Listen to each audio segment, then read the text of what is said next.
was a shock to come into a prominent leadership position in the Jewish community and realize that the Jewish community was behind all of those other systems. There is more gender inequality in the Jewish community than in the secular community. We have a community that is very much one that is progressive on supporting women's rights, and yet we see very few women in formal positions of leadership. In many parts of the Jewish communal world, there's this notion that women should be the lay leaders.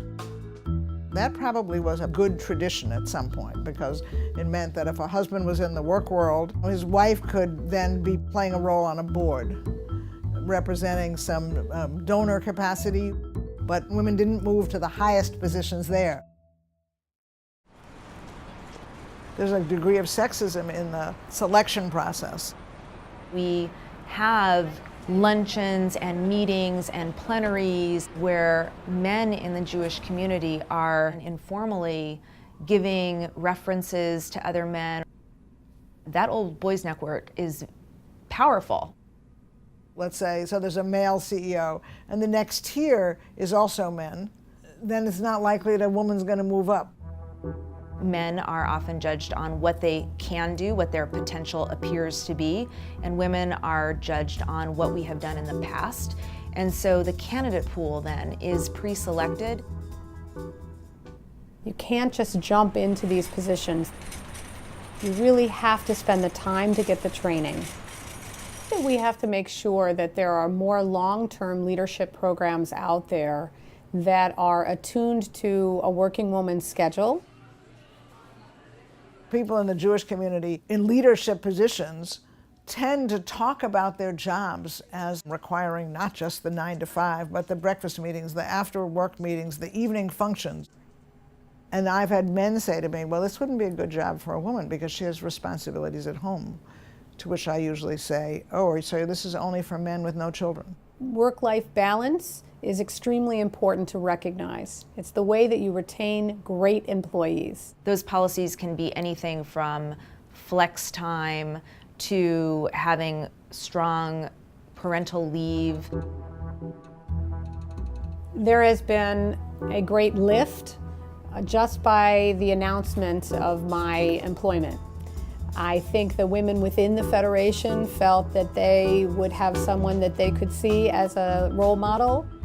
I wouldn't want to be the only woman, and I am not approving of some women who seem to move up and not encourage anyone behind them.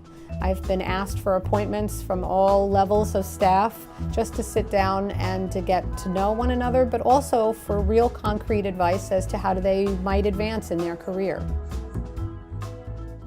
One of the first things we can do as a Jewish community is to redefine what leadership looks like.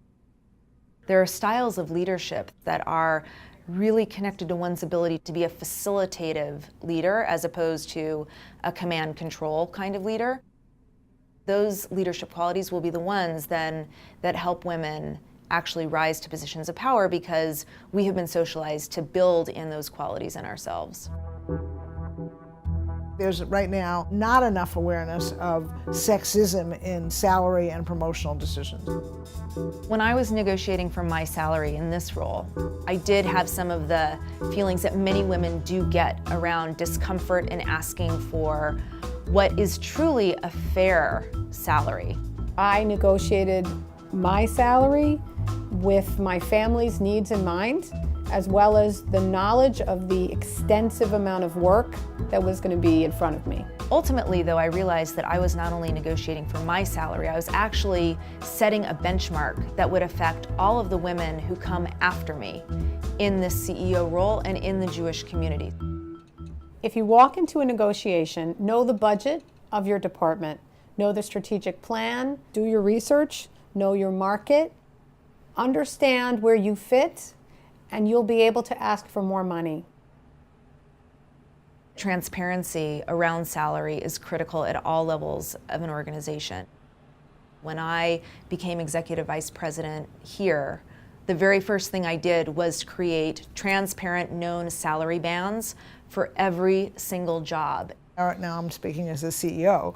I do think there are some instances where people would like to have everything be transparent, where that's not really in the interest of the organization. Pay scales are great, and I most definitely have ranges, but I've gone outside that range when I found a candidate that really has something added, and I want to make sure that I can recruit them.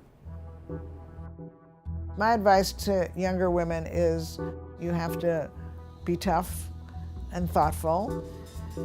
And the other is really the Sheryl Sandberg advice. I think that's where it pays the most difference, is this lean-in behavior. Leaning in needs to be taught and encouraged, but it's too simplistic.